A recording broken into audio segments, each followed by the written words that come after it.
How's it going, guys? Today I'm going to be showing you how to make speed gauge loops from scratch. It's hard to say how good this loop's going to sound at the end because when you're making loops, every small detail changes how the loop sounds. So like the small choice of using this hat over that hat, this clap over that clap, this kick over that kick completely changes the loop, as well as like top loops and shit like that. So yeah, let's get stuck in and hopefully it'll be a banger. Let's do it. Great, so let's see how to make these loops from scratch. Just to let you know, most people do not sit at home and it's counterproductive to sit at home synthesizing your own drum shots for every set of drums you make. People just use loops and one shots. If you're in the market for some sick speed gauge loops and one shots, then definitely check out my pack. It's got over 300 samples that you can just drag and drop into any DAW, and it makes it so much easier for you when you're making your own speed gauge tracks. Anyway, let's crack on. First and foremost, I like to work in MIDI because then I can drag and drop these drums into a different project and I can just change like a few little hits here and there. So we're going to start with the kick. So I've created a MIDI and 4 to the floor kick. Let's keep this nice and labeled for you guys. Great, so let's come into our pack and let's find a kick.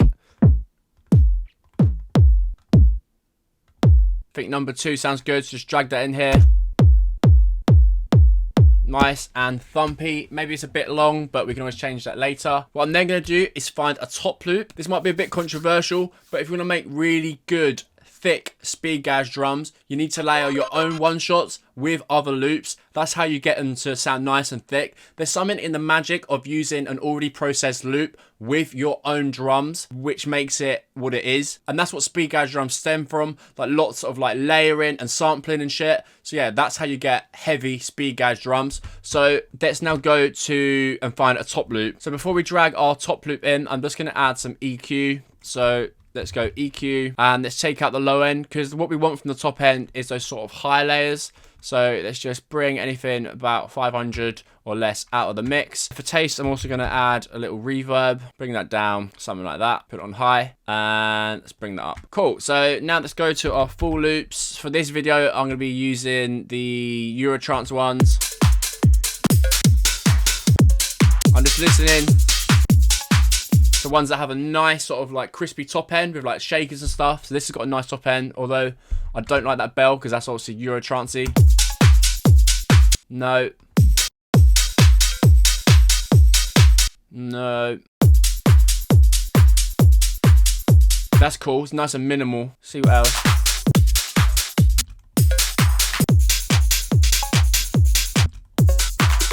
Looking for something quite minimal. It's a bit aggressive.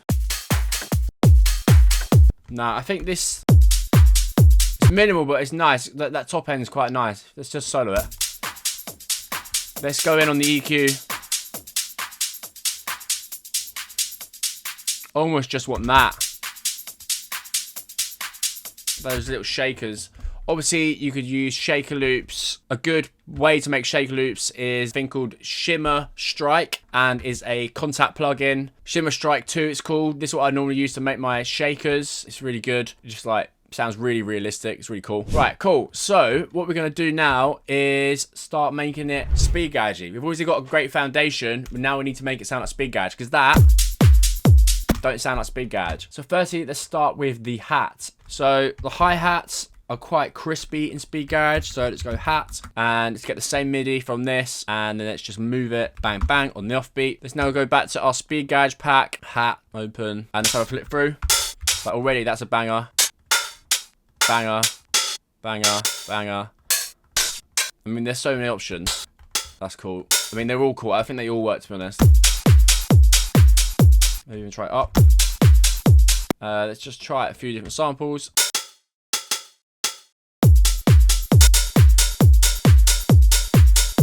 .31's good, that's one to watch. Nice.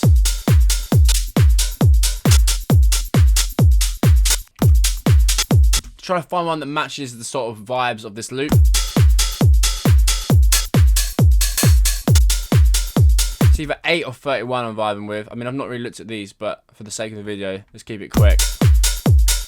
Let's go 31, although I'm really liking the 8. Anyway, let's now change these. So what you can do, and what you do to make it sound speed garagey, is you change the velocities of these hats. If we bring this velocity down, like just a little bit, you don't want it to be too much, yeah? When you're listening to speed garage hats, the quiet one sounds more like down pitch, and then the louder one sounds more high pitch. It's just like a thing that happens when your ears are fucking listening to like different volumes.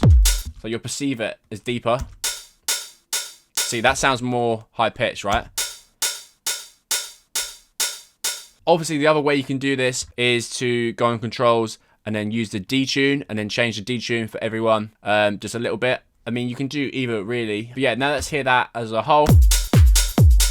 I mean, look, that's too much, so let's bring that down a little bit more so it's less noticeable. What we can then do is add some percussion to make it more sort of offbeat and garagey. So this is going to be snare, insert, and let's go for these rims.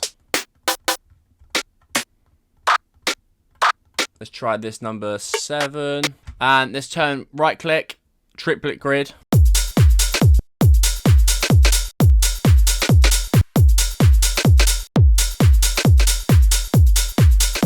Pitch it down, let's just change the sound. I mean, that works, but I'm looking for something a bit more dirty.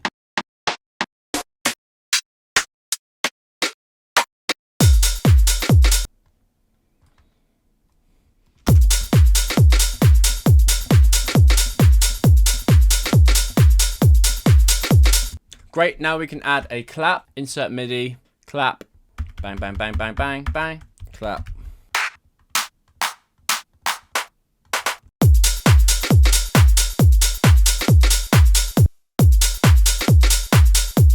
Another clap.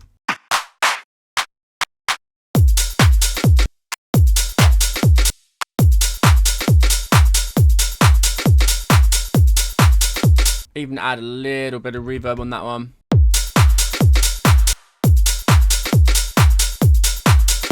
Again, let's hear what we started with. So this is what we had at the start. And this is what we've got so far. It's already sounding way more speed garagey. I'm also going to bring down this EQ on this top loop just a little bit.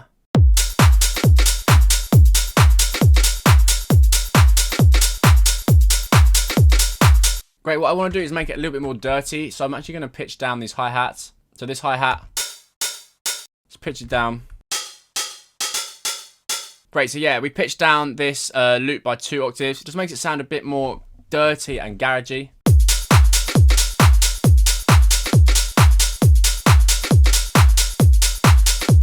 Let's add another hat and just make it more dirty. So let's maybe just pitch this down. And let's try some different hats. So 1 shot, open.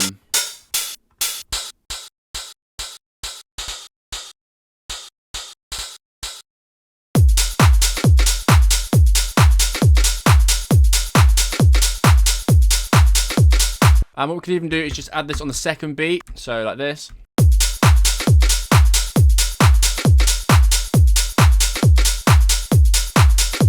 Just helps add a little bit more rhythm. I'll take that top off.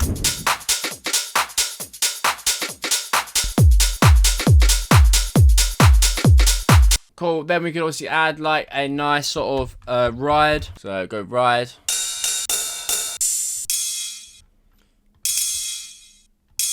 Drag that on, something like this. Duplicate, duplicate, duplicate, and then kickstart. So kick, this is sidechain.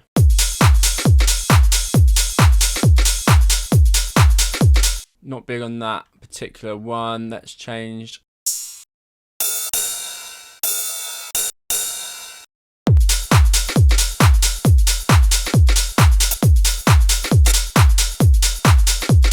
It's just smooth out with a bit of reverb.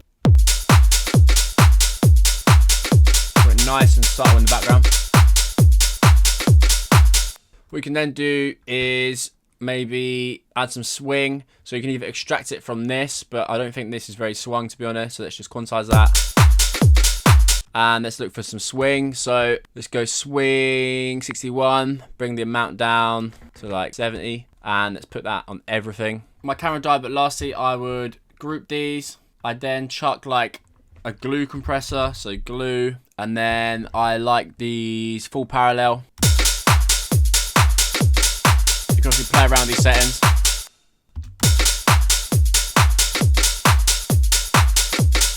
I mean, that sounds pretty good already. And then I guess what you could do is add a reverb. So you go to this, the return channel, reverb, and there's a really good drums one. Drum, reverb, drums room. Yeah, I really like this one. Keep the weight at 100, and then you can just mix it in.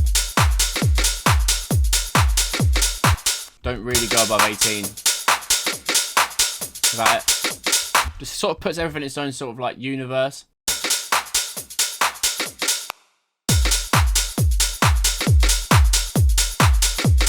Kick, maybe you could add a bit of drum bass. I mean, it's hard to tell without. I sort of leave the mixing of that until you got the bass and stuff in, before you focus too much on like the kick.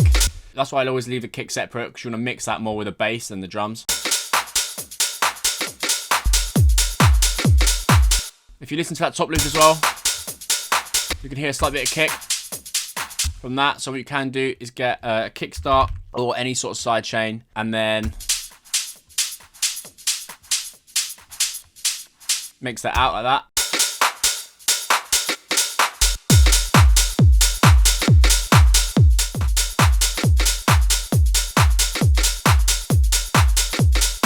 Once you've got your drums like this, then you can make them completely different for every track. So you can just go, maybe change the rim shot.